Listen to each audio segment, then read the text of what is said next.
पिछले वाले क्लास में हम लोगों ने ये पढ़ा कि जेम्स मिल ने जो अपने इंडियन हिस्ट्री को पीरियड में उन्होंने बांटा था हिंदू मुस्लिम और ब्रिटिश पीरियड में, वो बहुत ही गलत था, है ना। उसके ड्रॉबैक यानी कि लिमिटेशंस के बारे में हम लोगों ने अपने पिछले वाले क्लास में पढ़ रखा है।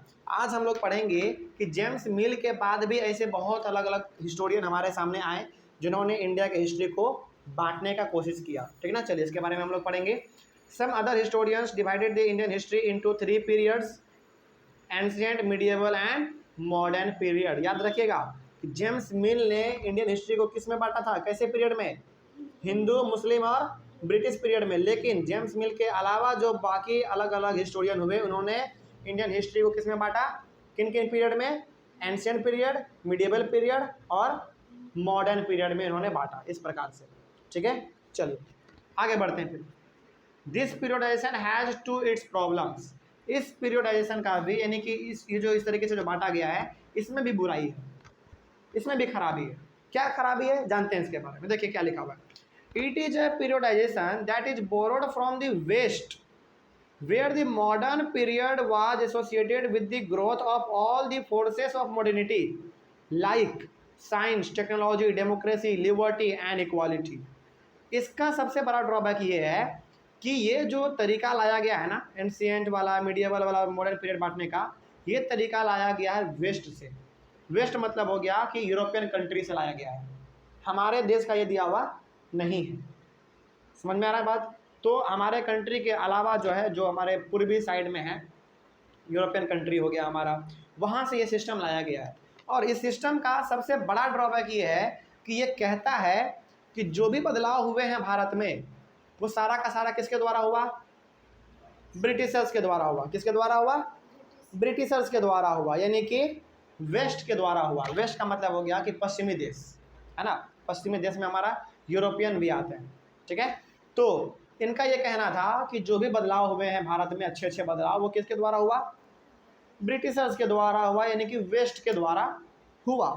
जैसे कैसे कैसे बदलाव, जैसे साइंस में, टेक्नोलॉजी में, डेमोक्रेसी में, लिबर्टी मतलब आज़ादी में, इक्वालिटी यानी कि बराबरी में, इन सारे फील्ड में यदि भारत में बदलाव हो पाया वो केवल और केवल अंग्रेजों के कारण, यानी कि वेस्ट के कारण, है ना। जो कि बिल्कुल भी गलत है, क्योंकि हमारे पास एक से एक ऐसे साइंटिस्ट थे उस समय पे जिन्होंने अलग अलग फील्ड में अलग अलग कंट्रीब्यूशन अपना दिया था।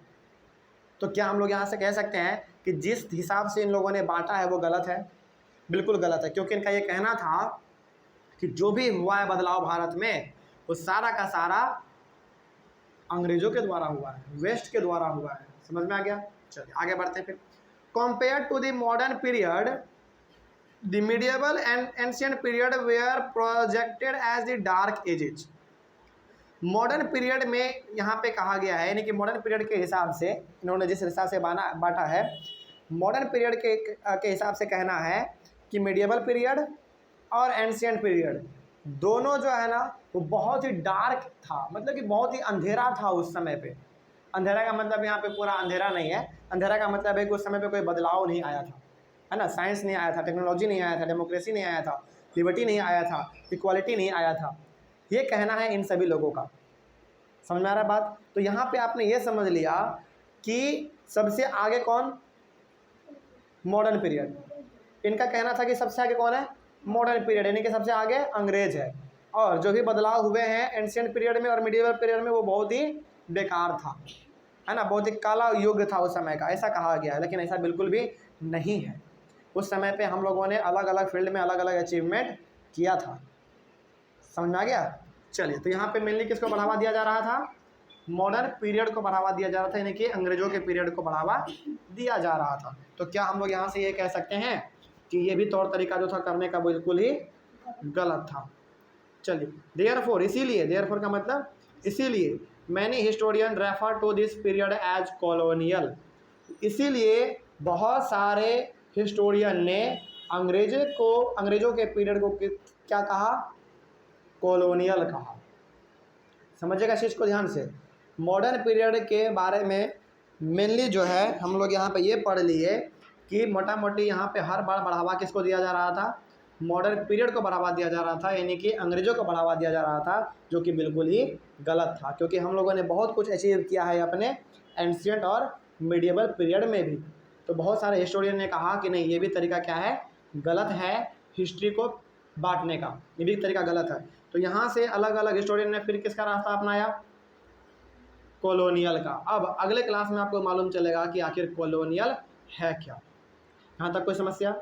चलिए, तो यहाँ तक आपने पिछले वाले क्लास में आपने ये पढ़ा था कि जेम्स मिल ने जो अपने इंडियन हिस्ट्री को बांटा था, वो बांटा था 3 पीरियड में, हिंदू, मुस्लिम और ब्रिटिश पीरियड में। और यहाँ पे अलग अलग हिस्टोरियन ने किस में बांटा, एंशियंट, मीडिएवल और मॉडर्न हिस्ट्री में। और इसमें भी सबसे ज़्यादा किसको तवज्जो दिया गया, यानी कि सबसे इंपॉर्टेंस किसको दिया गया, मॉडर्न हिस्ट्री को, यानी कि मॉडर्न पीरियड को दिया गया। और मॉडर्न पीरियड के द्वारा ही भारत में बहुत अलग अलग प्रकार के बदलाव हुए, ऐसा कहना था, जो कि बिल्कुल ही गलत है।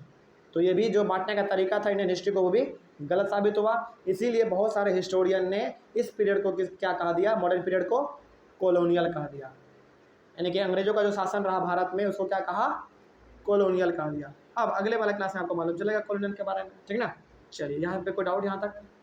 ऑनलाइन वाले बच्चे, यदि आपको कोई डाउट रहा हो तो आप एक बार कमेंट कीजिएगा, ठीक ना। और यदि कहीं पे कोई डाउट रहा हो तो पहली बात तो आप वीडियो को पॉज करके एक बार पढ़िएगा, इसको समझिएगा, है ना, सब चीज़ समझ में आ जाएगा आपको मेरे हिसाब से।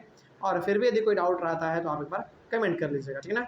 चलिए, मिलते हैं फिर हम लोग अपने अगले वाले क्लास में। Thank you very much and have a nice day.